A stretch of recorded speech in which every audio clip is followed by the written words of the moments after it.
Γεια σας, αυτό είναι το πρώτο βίντεο που θα κάνω και αφορά τις βασικές διαφορές με τους παπικούς που έχουμε εμείς οι Ορθόδοξοι Χριστιανοί, και θα ήθελα να πω πως στο κανάλι θα κάνω διάφορα θέματα πολιτικής, κοινωνικής, θρησκευτικής ζωής. Αυτά. Ας ξεκινήσουμε λίγο με ιστορία τώρα. Το 1054 μετά Χριστόν έλαβε χώρα στην Κωνσταντινούπολη ας πούμε, το σχίσμα της μίας Αγίας Καθολικής και Αποστολικής Εκκλησίας, με το οποίο διαιρέθηκε σε δύο, σε καθολική και ορθόδοξη, όπως γνωρίζουμε μέχρι σήμερα. Για την ιστορία αξίζει να αναφέρουμε ότι ο καρδινάλιος Ούμβερτος, απεσταλμένος του Πάπα, εισήλθε στην Αγία Σοφία και πέταξε πάνω στην Αγία Τράπεζα το χαρτί με το οποίο αναθεμάτιζε και έκρινε ως αίρεση την Ορθοδοξία από τον Πάπα. Τέλος πάντων, ας πούμε τις διαφορές μας. Πιστεύω ότι όλοι γνωρίζετε το πρωτείο του Πάπα. Δεν αξίζει να πω περισσότερα για το πρωτείο του Πάπα. Τώρα, το αλάθητο, το οποίο το γνωρίζετε, γι' αυτό θα πω λίγα πράγματα. Για το αλάθητο. Λοιπόν, το αλάθητο του Πάπα, τι είναι το αλάθητο? Ο Πάπας είναι Άγιος. Όποιος το ερμηνεύσει έτσι δεν θα έχει και άδικο. Όσοι Πάπες πέθαναν, αγιοποιήθηκαν. Όταν μιλάει ο Πάπας για θρησκευτικά θέματα, είναι αλάνθαστος μετά από μια σύνοδο του Βατικανού. Δηλαδή, ξέρω εγώ, και να πει ο Πάπας, τι να σας πω τώρα, ο Χριστός είχε παιδιά, είναι αλάθητος. Έχει το αλάθητο, είναι αλάνθαστο, συγγνώμη, και λέει την αλήθεια. Άλλη ουσιώδης διαφορά είναι στα μυστήρια. Στη Θεία Λειτουργία, για παράδειγμα, όπου την έχουν αυτή η φαρσοκομωδία που κάνουν οι καθολικοί, που δεν μεταδίδουν στους πιστούς το σώμα και το αίμα του Χριστού, παρά μόνο ένα αναμνηστικό δωράκι, μια τσιχλίτσα, δεν θυμάμαι πως τη λένε, άζυμο, άρτο. Τσιχλίτσα το λέω, ναι. Τι είναι, αναμνηστικό, συμμετοχή στη Θεία Λειτουργία? Δεν ξέρω καν αν επικαλούνται το Άγιο Πνεύμα, που δεν νομίζω. Έχουν εισάγει εκκλησιαστικά, έχουν εισάγει στην εκκλησία όργανα.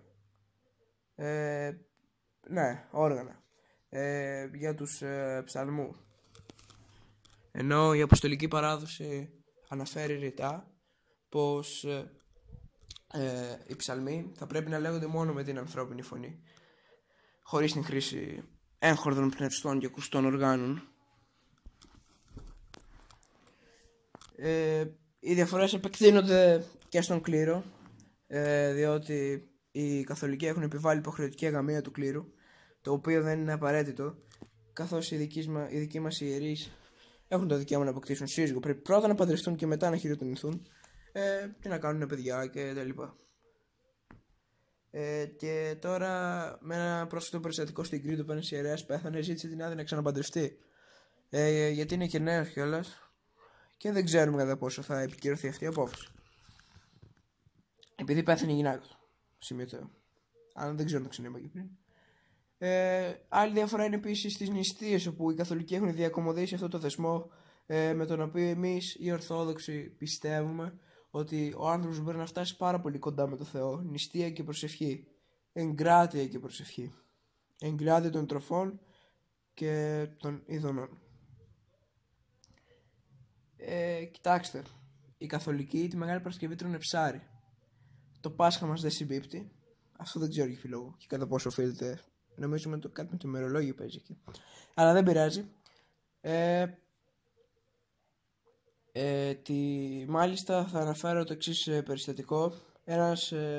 Έχει βγει ένα διάταγμα με το οποίο οι επίσκοποι ρυθμίζουν την νηστεία σε κάθε επισκοπή. Ένας επίσκοπος είχε ρυθμίσει νηστεία για τη Μεγάλη Εβδομάδα. Τρώτε ό,τι θέλετε και μετά κάνετε νηστεία. Μπορεί να φάτε ό,τι θέλετε και μετά να νηστέψετε.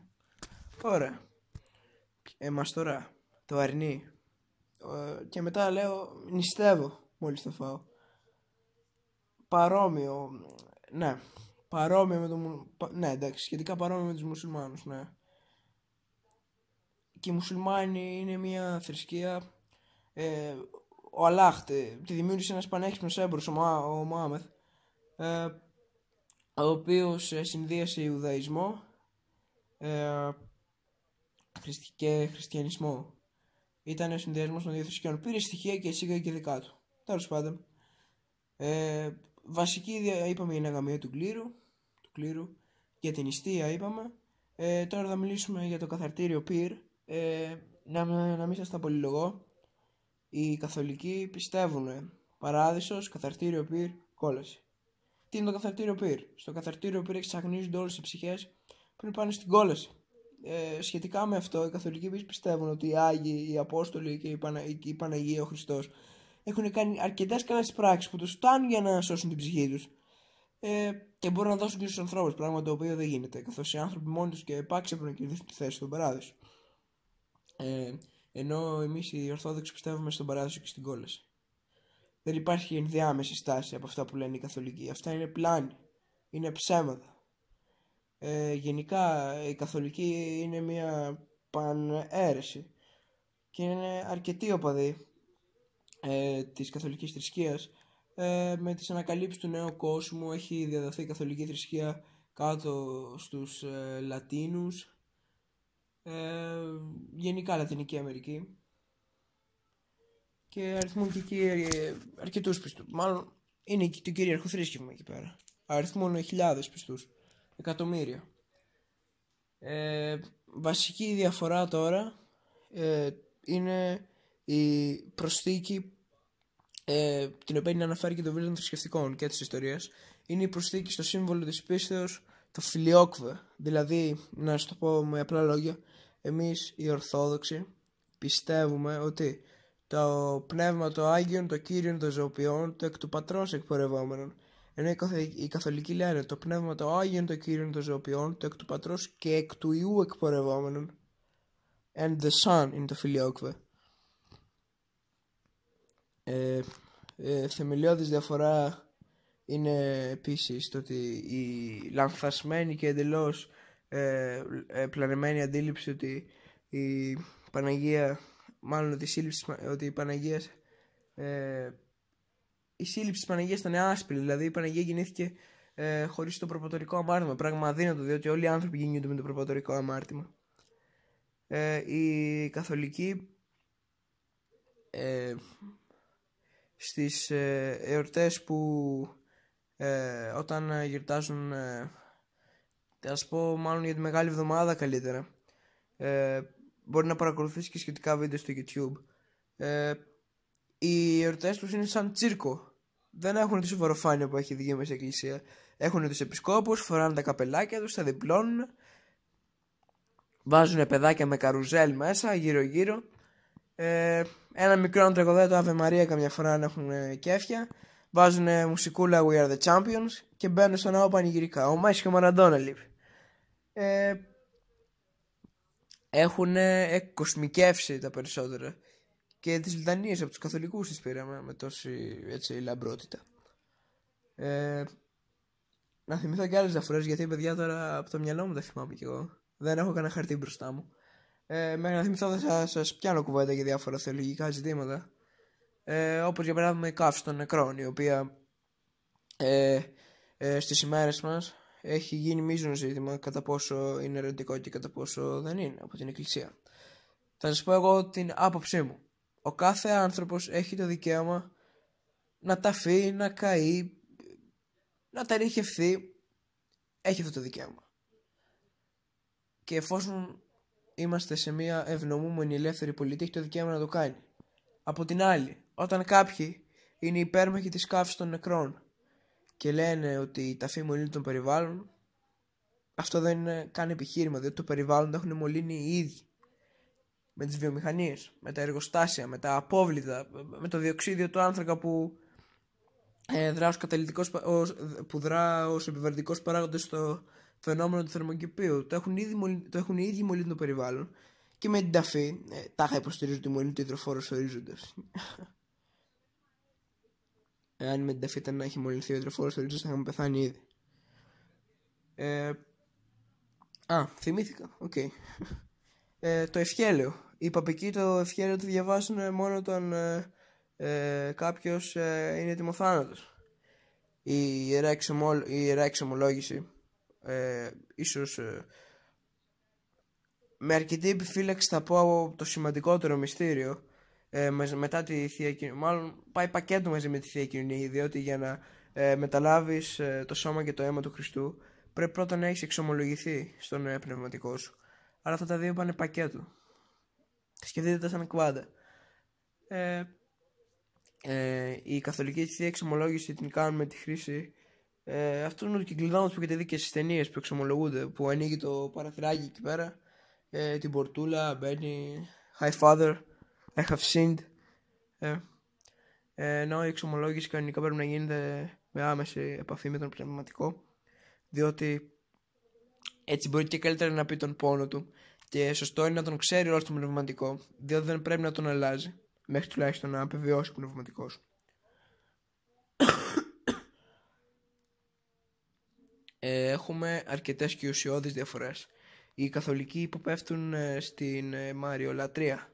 Εμείς στο σταυρό μας τον κάνουμε Πατήρ, Υιός και Άγιο Πνεύμα και ενώνουμε τα χέρια μας. Το πρώτο, ξεκινώντας από τον αντίχειρα, μετρώντας 1, 2, 3, τα ενώνουμε, και τα άλλα δύο χέρια βρίσκονται κολλημένα μαζί κάτω από τον αντίχειρα, που συμβολίζουν τη Θεία και την ανθρώπινη φύση του Χριστού. Οι καθολικοί δε βάζουν τον αντίχειρα ακριβώς από κάτω από τον μικρό και ενώνουν τα 4 χέρια και κάνουν το σταυρό τους ακουμπώντας το μέτωπό τους. Όπως τον κάνουμε εμείς, αλλά με τα 4 χέρια συμβολίζουν. Με τα 4 χέρια συμβολίζουν Πατήρ, Υιός, Παναγία και Πάπας. Δηλαδή βάζουν ένα θνητό. Ναι, ένα θνητό στο σταυρό μέσα. Ο σταυρός δεν είναι μόνο ο σταυρός, είναι ψυχή ο σταυρός. Ο σταυρός είναι το σύμβολο μιας ολόκληρης θρησκείας. Ο σταυρός συμβολίζει, θα έλεγα, είναι τα πάντα για εμάς. Γι' αυτό πρέπει να τον διαφυλάξουμε και να τον κρατήσουμε ψηλά στην Ελλάδα.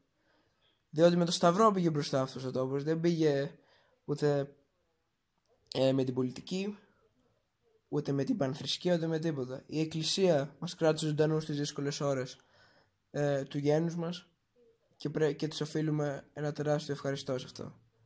Όταν υποδουλωθήκαμε από τους Τούρκους, θα λέει, αν δεν υπήρχε η Εκκλησία, τώρα εγώ θα σας προσφωνούσα Σαλάμ αλέκου αδέρφια, και μόλις τελειώναμε θα έκλεινα με το Αλλάχ Ακμπάρ, αλέκουμ σαλάμ.